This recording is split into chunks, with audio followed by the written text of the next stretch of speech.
Acuity Brands seems to be a misunderstood company by the market, and that can always create an opportunity for us as value investors. They are a lighting manufacturer, so now that the housing market in the US is going down almost 22% year over year, a lot of people expect this company to go down with it. But actually, 90% of their sales are made to commercial and industrial contractors. So the housing market influences only 10% of their business. And the growth and profits are driven by commercial projects. And they don't even have to be new commercial or industrial buildings, because a lot of companies are retrofitting to lower energy consumption. So to see if this is a good investment opportunity at the present time, we will analyze and value this company. But first, let's take a quick look at the recent quarterly results. Revenue for the 6 months ended is up by 5.8%. Net income is down by 2.5%. But because of the massive share buyback, earnings per share are up from $4.60 to $4.86. So that is almost exactly reflecting the revenue growth. Cash and cash equivalents are up by an incredible 52%. And the long-term debt did not change in the last 6 months. Individual insiders. That is an X at 0.2% of the company owned by individual insiders. And we would like to see this number over 2%, so unfortunately they don't have a lot of their skin in the game. And are individual insiders buying?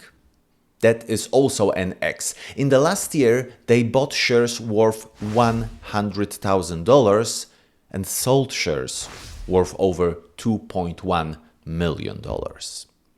And do super investors own this company? That is an X. Super investors do not own any shares of Acuity Brands. So, of course, they are not buying either.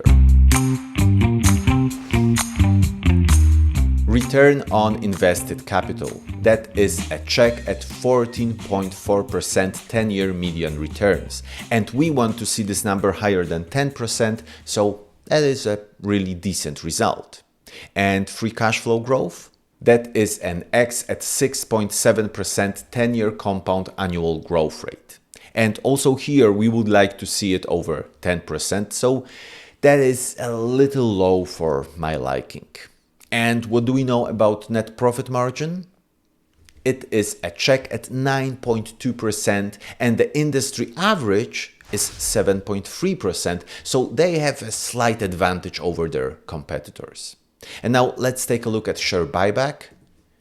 It is a check. In the last 10 years, they bought back over 26% of their shares. That is an incredible result. Thanks to that, long-term investors became owners of a bigger part of this company without having to spend any extra cash. And the debt?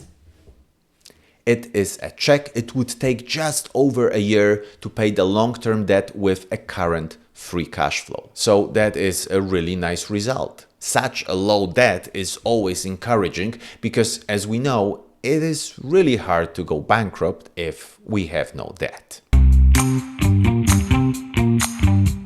The dividend yield is 0.3%, so it's not really a very high yield. For every share we are getting only 52 cents.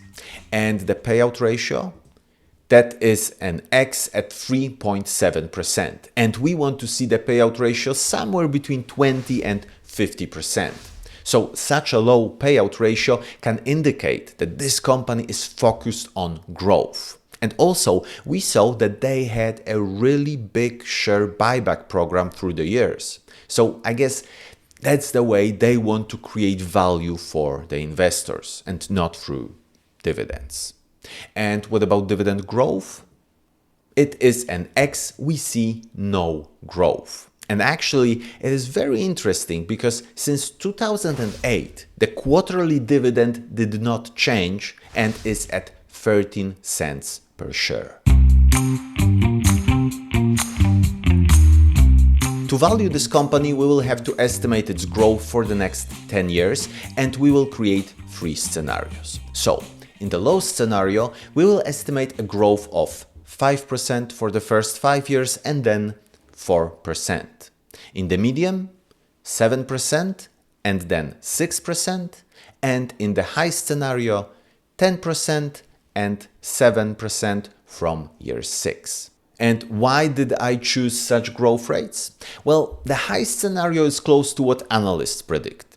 Medium is basically reflecting the growth in the last 10 years, and the low scenario is predicting a slowdown in growth of this company. So with such estimates, the intrinsic value in the low scenario is 201, in the medium 233, and in the high scenario $273. But we have to always add a margin of safety to those prices. I use a 30% one. Such a margin allows me to make this investment work even if some of my estimates turn out to be wrong. And with such a margin, we get $140 in the low scenario, in the medium $163, and in the high one $191. And the current price is around $160. So apart from the low scenario with the margin of safety, everything else is in the green. It seems that this company is either fairly valued or even undervalued. Acuity Brands seems to be a fairly strong company with a nice balance sheet, no problem with debt, decent growth, and an exceptional share buyback program. And the best part is that it is also available at an interesting price. So even though it may not be the best company out there or the cheapest company on the market, it still seems like an interesting investment opportunity. And I know that because I have access to the stock ranking on our Patreon page. So I can compare it to over 50 other companies, and for just $5 a month, you could do it too. So think about it. Thanks for watching and see you in the next one.